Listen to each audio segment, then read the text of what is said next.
What's up, guys? Welcome back to Digital Dive in, your proper gaming talk show. It's your boys, JayDubbs, the man JayDubbs, and Sandsology, coming at you with a very, very chill, proper gaming talk show episode.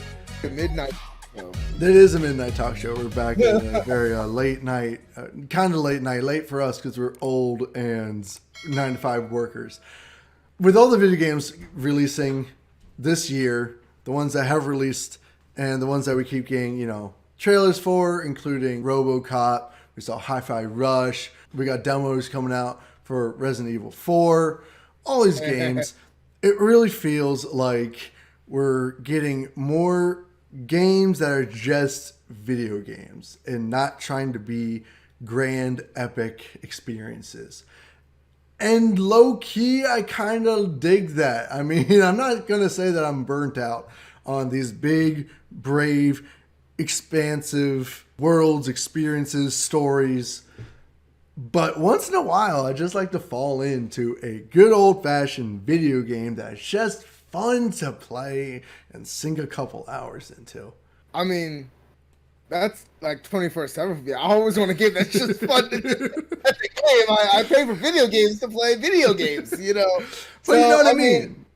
I know what you mean. It's just that games have focused so much on trying to be like movies that they forgot to just be video games sometimes.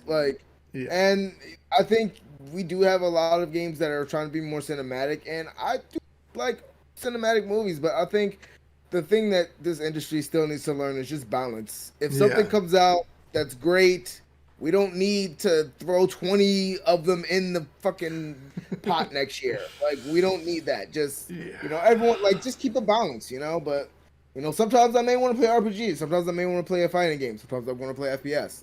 I dabble in all genres, so, I can never say we should have more of this type of genre in the market than the other. I totally get it. I agree with you 100%. We spent a good 5 to 7 years just making huge experience games. I mean, we had The Last of Us, we had God of War, we had Resident Evil Village, we had we had Spider-Man, right? There were so many games that came out that were trying to be like that cinematic epic and not just trying to be a video game. It's okay just to make a video game. That's one of the reasons, and Keisha would hate me if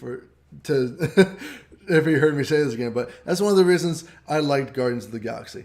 It was just a fun video game to play a video game. And that's honestly what the upcoming Suicide Squad game looks like. It looks like a fun video game to be a video game. And that's enjoyable, right? I tear it apart because it's one of my favorite universes that they're shoehorning this new game into there. But at the end of the day, the game by itself, just taking it at face value, looks like a fun video game for video game's sake.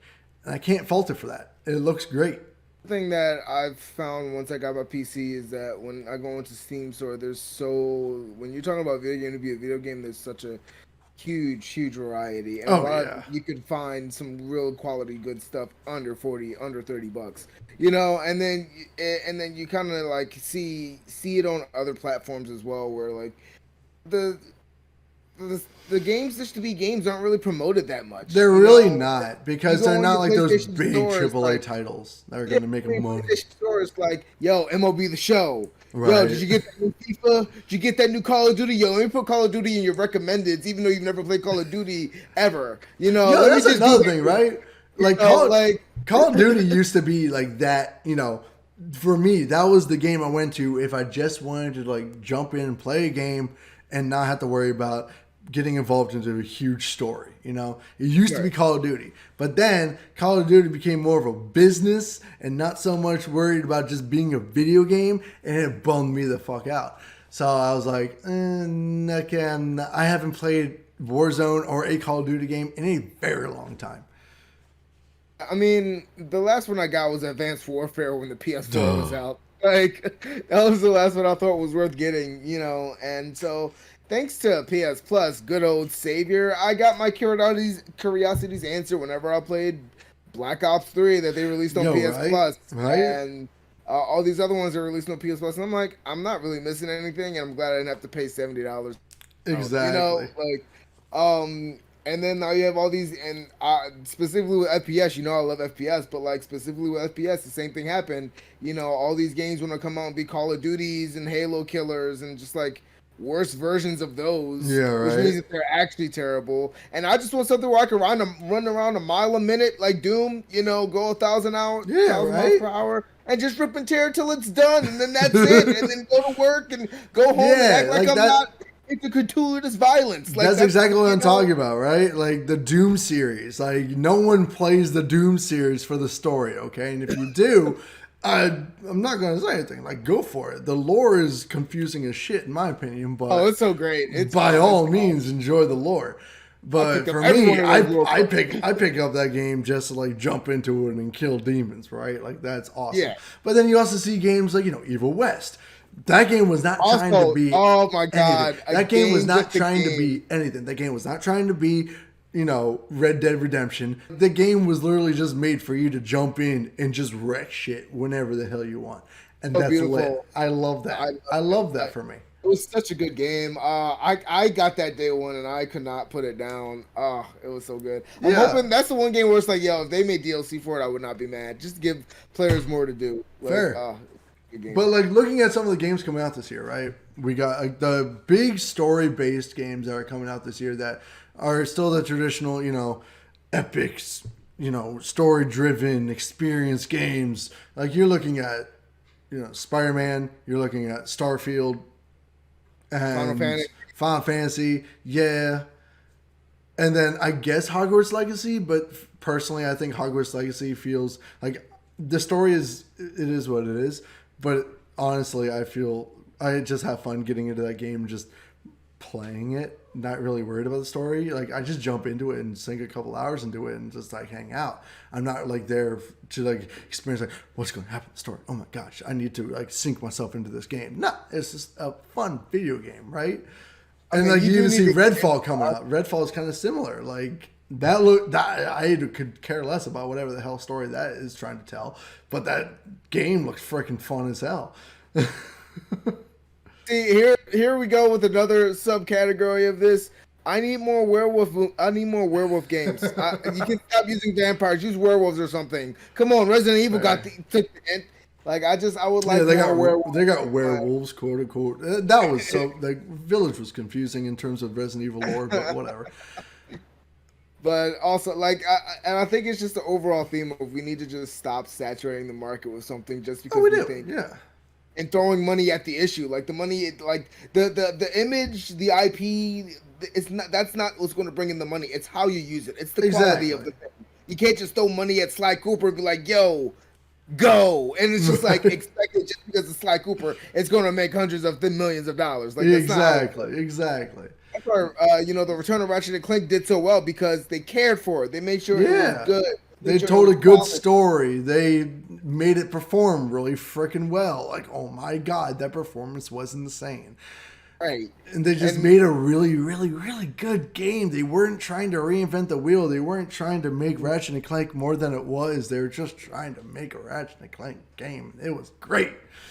That's why if people see a sequel, it's probably not going to be anytime soon, but it's going to have a reason, and it's going to once again be a love letter to the story, and that's what everybody wants for Jack and the Jack series, and what was the other one? Jack, Sly, freaking Spyro, freaking that arcadey, like they want old Naughty Dog back, they want that arcadey back, like. I'm tired of seeing Last of Us everywhere. That's another conversation. That's a whole other conversation that I do want to have. And actually, that would have also been a good conversation for this week because of The Last of Us. But that's just about, devs being single franchise devs. That's another really good combo, but we'll do that in another episode. But it's just like they're oversaturating that game by itself. I just started using, shout out to Opera GX. My man Pat put me on. It's a video game browser for gamers. It's really dope. And it's like every browser now has their own social wall or whatever. Theirs is like a calendar of all the games that are going to come out on any platform It's ever pretty that's sweet. around. It's so cool. And guess what's on the fucking menu in like a couple weeks? Once again, like Last of Us Part 1. I'm like, why is this on my feed Yeah. again? Well, I mean, of course it's going to be because the show just ended, so of course they're going to make that. Like, but like that's what I'm talking about, right? Like you oversaturate the market with these big experience games, and people get burned out from them, and then they start releasing these like just plain old good old video games, and then people get bored of those. It's like, can't you just release about both of them? Yeah, just both of them, but in like their own way, right? Order. Like, come on, man. This time and then do the other one, like just flip flop. Honestly, I think 2023 is looking like a really, really, really good balanced year in terms of experience games and video game games. Absolutely, I think so too. Like we got Resident Evil 4, which is going to be kind of an experience, but also I think that game is just going to be a plain old video game because they're drawing a lot from the original Resident Evil 4, which was such a good ass game because it felt just like a video game. It felt like an arcade, like you're playing House of the Dead, right? That's literally what that game feels like, and I love that game to death. No, I think that's going to be more of an experience. I think they're going to try and do the same thing where it just They might. But I mean, like Resident Evil 4, the original Resident Evil 4 wasn't that much of like a big old experience, gritty horror game. It was like Resident Evil Village, where you jump in. It's more action based. It's fun. It's freaky, scary at parts, but it's more just like running around managing inventory and killing zombies, right? Like that's fun as hell. That's so much fun. Whereas Biohazard was so different. Biohazard, you're facing off against that family, and you're in that house, and you're just going through it all the time. Like that game was heavy all the time, especially once you. I have to smoke an L one day and just play that game. It is terrifying. It is legitimately scary. So I do hate horror. I hate horror games. I hate horror anything. But when it comes to a hobby that I've been playing since I was 5, eventually you want to get. Hey, I mean, you play Dead Space. You play Dead Space. With it. You want to get bored. Yeah, you want to try out new genres and maybe switch it up. So now I'm kind of more open to horror games. Yeah, that is probably one of the best horror games I've played in a long time. That's just out in period. Like and I'm not saying it's better than like T or like anything else, but like it's up there as one of the greats. Like that's a certified classic horror game. I give you that. I give that. That's why I'm like, I'm not playing that remake. Yo, fuck that. I will jump off the window running somewhere. Like if that 3D audio, no, I don't. I ain't messing with that. But Biohazard, I've been very curious for, so I do want to. It is free. I highly recommend grabbing it on the PS Plus collection before they take that all away, which is going to be, I think, at the end of March. So might want to grab that soon. Also, shout out, guys, PlayStation Plus collection on PlayStation Store. They're getting rid of it, I think, at the end of March. I might be wrong about that, but I believe it's the end of March. So if you want to check out any of those games, they're free. And if you download them, they're still going to be free, even when they remove that collection. Do it like it's free games. What are you doing? Yeah. Yeah, I'll definitely do that tonight. But no, I feel like especially with like the Dragon Ball Z Budokai Tenkaichi game. Yeah, seriously, right? Like RoboCop. I think games being starting to come back, and RoboCop definitely looks like that too, right? RoboCop. Oh my god, I cannot wait to play that game. Oh. Like I am definitely on the fence. Like I am severely on the fence about that game. I'm not even gonna lie, because it does. No. It does look like you just tank everything. There doesn't look like there's a cover mechanic or anything. It doesn't really look like you can get out of the way of bullets. So it really looks like you just walk in, pam, pam, pam, pam, pam, and continue on. Like you're just an immortal tank god. I mean, why not live up to RoboCop fantasy? You gonna do it? I mean, that's fair. That's fair. And again, video game for video game's sake, I don't even give a shit. Like I will tank my way through the game. I don't give a shit. Like, totally fine. And what's funny is I'm really finding like AA companies are just like really stepping in and bringing the fun back to video games. Of course. And that's kind of like their job, right? Yeah, like Nakon is 100% a double A like company, but like their games are really good. Say what you want, but Werewolf Apocalypse is just a fun video Yeah, I mean, game. yeah. As a video game, like I'll have my own gripes. I had my own gripes about that game, but it was very like, you know, nitty gritty, like just very picky gripes, right? Like I was like, okay, I like vampires, right? I like my vampire lore.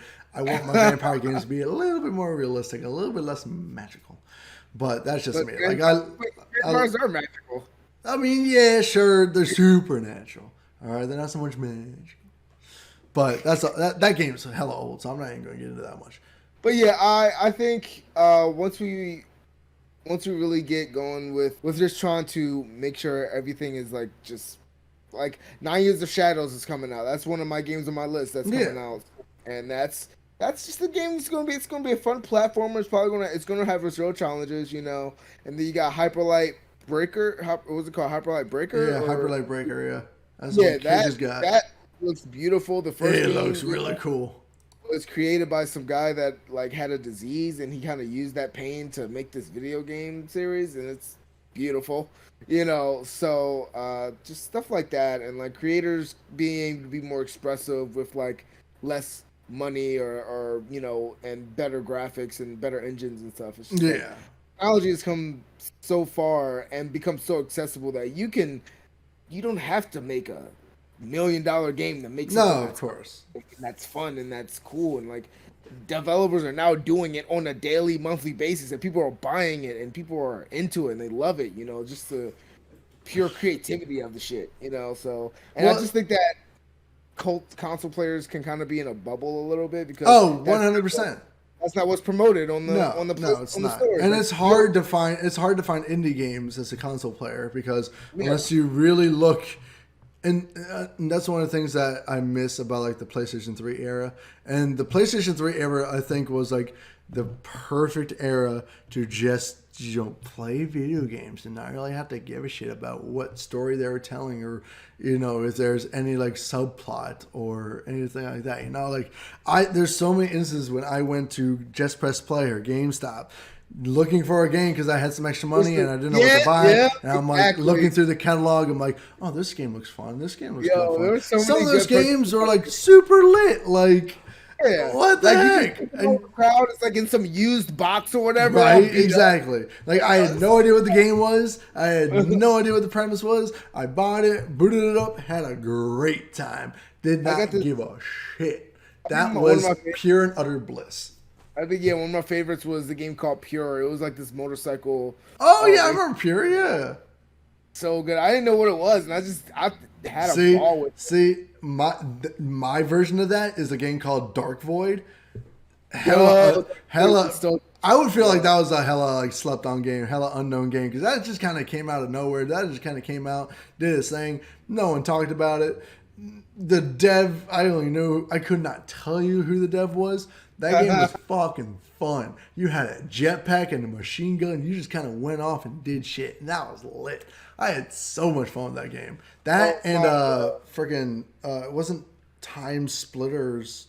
Yeah, Time Splitter. Well, Time Splitter was on there. No, Time Shift. Sorry. Yeah, that's right. Yeah, Time Shift. There's Time Splitters too. That's a cult classic. Time Shift is again a hella unknown game. That game, and it wasn't good, right? Like by all means, it was not good at all, but it was so much fun.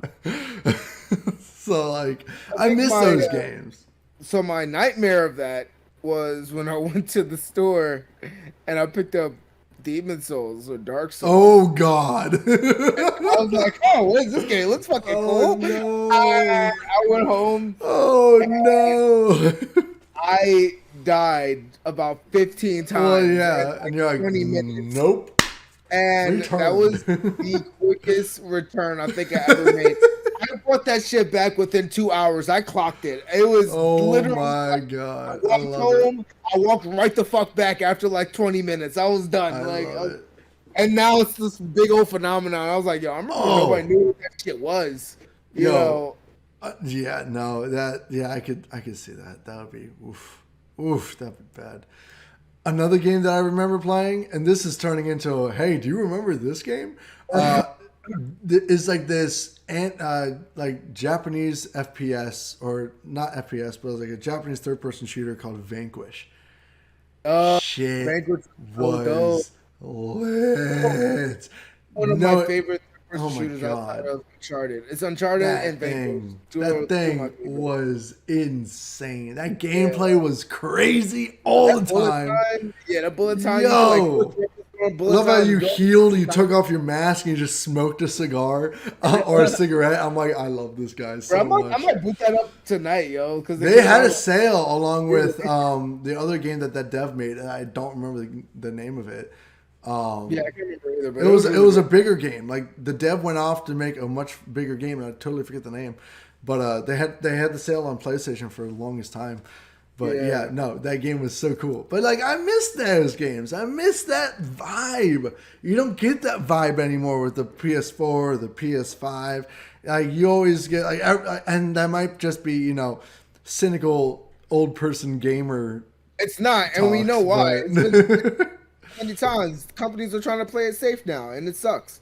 Well, it's not just that. It's not just that though, right? Because I feel Things are like getting you more can't have expensive. fun with video games as much as you could, because everyone you see online, if there's something wrong with the game, they're going to destroy it. Like they're going to rip into it so damn hard that you can't enjoy it. And we've both been in that, like have fallen into that category as well, where like if we don't like a game, yeah.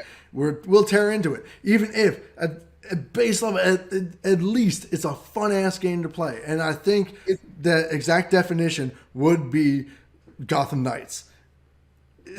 That game, I booted up, I played it. It's fun, There's a lot of it I don't like. I don't like the performance of it, but at the end of the day, it's still a fun Batman game to just dig around in. Like, It's pretty fucking fun. Yeah, And exactly. I got it at 80 frames, and it's like, oh my yeah. god. So like, but like you'll see everyone else online. Like even if it's like if it's a AAA game or at least AAA adjacent, right?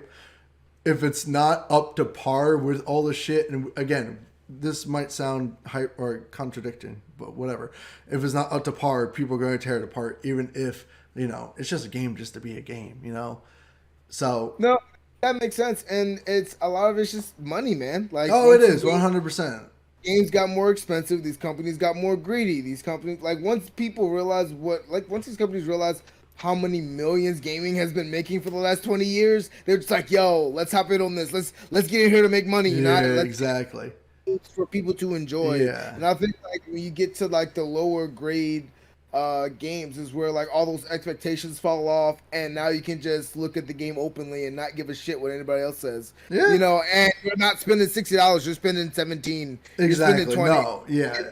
Those smaller games you can definitely have a lot more fun with, because you're not seeing everyone just bitching about it online.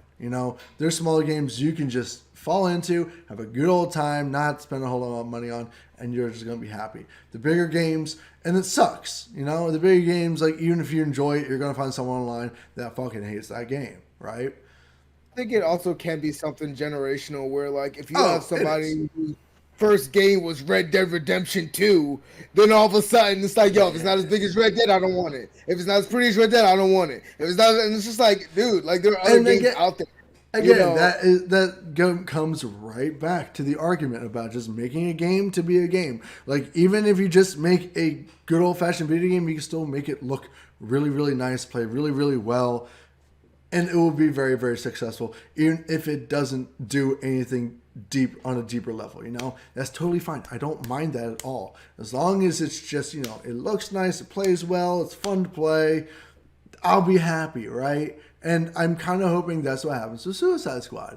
I'm really hoping it's just, a fun game to play, and it doesn't try to do anything lower than that. Of course, there's a greedy side about the, battle pass, but we'll have to see what happens with that. But that's what it looks like is going to happen with RoboCop. Looks like it's going to be just a fun surface level game to just play and have fun with. I'm okay with that. Totally okay with that. Yeah. I mean, I think for one thing too, like if you grew up with games looking terrible, then you learn to like them for the fun of it. Yeah, of Like, course. like you learn to like look past the look past all the jankiness, and be like, yo, this is still fun to have fun with. Like, how many janky ass PS1 or Super Nintendo games that people love to play just because it was just fun. Fuck how bad it was or whatever, or the disc was scratched and you can't skip this level or do whatever. Yeah. Like, it just didn't fucking matter. But then again, that was back when a console was $100. Yeah. So I mean, low key, Star Wars Jedi Survivor looks like it's going to be just a fun game. Nah, that's an experience. It probably will be experience, but I mean, it still looks like it's going to be a really, really, really just fun game. I say an experience can't be fun, but like there's also like you don't want to come home and cry. Somebody just died in the story. Like sometimes. Well, fair. I mean, like the first game, we didn't have any of that, right? It was just a very, surface level story. Didn't really try to do anything crazy. Didn't really try to do anything heavy. Even though at the beginning you lost your best friend, but you didn't know him long enough in the game. Like as a player, you didn't really know him long enough to really give a shit. It's like, oh no, he died. I mean, you got some close calls, I think, during the game, and but I don't know. But I know what you mean. I think this time, that's why I said this is going to be an experience. I think this game might be a little bit heavier. This game might be a little bit heavier. That's the thing. Like, I love Detroit Become Human, one of my favorite games of all time, but that's also an experience. That was I'm heavy. I come home, I gotta be in a certain mood to play that. I don't have to bum me out too much. So like, I mean, I think it comes to a generational thing. It comes to your expectations of what games should look like. Yeah. Some people just because they weren't in that era of gaming where games look terrible and octagons were supposed to be circles. They don't know how to look at a game just to be fun. The prism boobies of Tomb Raider. Like, come on, man. They don't know. Sometimes they don't know how to look at games to just be fun, unless you grew up playing older games, or were on that way. But no, that's a really, really good point. Actually, that's a really, really good point. People don't know how to look at a game to just to have it be just a fun game. And that's sad. That's really sad. Like that's the games that we grew up on, man. Yeah, exactly. We grew up on just games to be games. Like back when they didn't even give a shit if there's a deeper story. Or even if there was a deeper story to it, we were too young to even catch on to that shit. So we were just like the fucking game Gun, right? Gun, which was like a predecessor to Red Dead. Like that had a much deeper story to it. But was I paying attention? Hell no. I was paying attention to freaking robbers jumping on my train. I was like, bang, bang, bang, bang, bang. Like, I didn't give a shit about that story, man. I remember my very first video game when I was 6. It was fucking Spider-Man, and then my second one was Men in Black, and that's where I played. Oh my god. Whatever. Like, I had a Game Boy. Like, my mom was like, yo, I'm gonna get you a Game Boy for you, bro. There was a Men in Black game. I forget the freaking name of it. But it was like right after Men in Black 2, I think. It was on the PS2. It was so much fun. Like you could collect. Like it was one of those games where like you played along and then like you blew up a box and a new gun would pop out of that box and then you like pick it up and use that gun instead. I'm like, yo, it was so good. It was hard as hell though. Oh my god, I can actually pass like the 3rd level. Holy shit! Surprisingly hard game, but man. So, like, I remember, growing up through that era, and, like, that was really dope, and then growing up, I go back and play other games that I couldn't play because my mom or my parents were protective, and it's just like, man, these games were so good. I'm going back and I'm playing The Witcher 2 right now, and I'm playing the enhanced, and it's so good. It was so ahead of its time. It still plays like a modern game. I'm like, how does somebody make something like this 10 years ago, and now games are struggling to either be cinematic or be fun or be both. Or be at least one of them. At least something. At least have one redeeming quality, please. Like, we spent millions. I'm like, how is it you spend millions of dollars on this and I can go play a game that was made like Hi-Fi Rush, probably with a quarter of the budget, my God. And had my life. I don't understand. Like that game Shadow Drop in like just did numbers, and I love like we've seen that was the latest. We've seen that happen time and time again where Shadow Drops do really well. But that's the latest, example. And it's just like, it reminds you, you don't need to have all this, like extra stuff. Yeah, like, you don't have to have all this fluff. Like, Dead Island 2 has been being propped up as one of the best long-awaited sequels ever, and it's been in development for 10 years, and people want, and it's like I'm all this build-up, so this fucking hesitant hype, about that game. all this marketing, and So I'm like, hesitant about that. you know what? You would have done better just announcing it and then just Right. dropping it the next day. Like, Or like not even doing that. Just like announce it, don't give a shit, and then just release it. Not even a fucking trailer. Like just give us the announcement, and then a year later just drop that shit. Like nothing else. We would have been happy. Trust me. Man, I do think that's another conversation as well. I think devs definitely shoot themselves in the foot a little bit with their marketing, but that's another conversation we should save for another time. it's either like they either show too much or not enough. There's never a balance. Exactly, and people will tear them apart no matter what. But guys, what do you think about just this overarching feeling of just playing a video game? Not having to worry about a deeper story, not having to worry about a deeper meaning, not having to sink hours of grinding into it. Just having a game to sit back, relax, and play. What is your favorite video game for video game's sake game? How many times did we say video game in this video? Let us know the counts in the comments below because I'm actually curious. We said a lot. Tell me how bad this background looks on my camera. Yeah, go ahead. Yeah, he's the mushroom god. Apparently right now. Guys, let us know all your thoughts in the comment section below. If you like this video, please hit the like button. If you're new to the channel, hit the subscribe button. We're really trying to ramp up subs and just our community in general. We might be switching things up here in a little bit. I know we keep saying that, but this time it might be like a legit thing because it would just be easier on us, man. Better quality videos and more time for us to actually do shit. So, we'll see how that works. And you let us know what style of video or what style of the Proper Gaming Talk Show you like more. And we may or may not listen to you. He's kidding, guys. Don't be mean. Sure, I'm kidding. Guys, thanks so much for watching. Stay excellent. Thanks for hanging out with us, and we'll see you guys in the next talk show. Peace.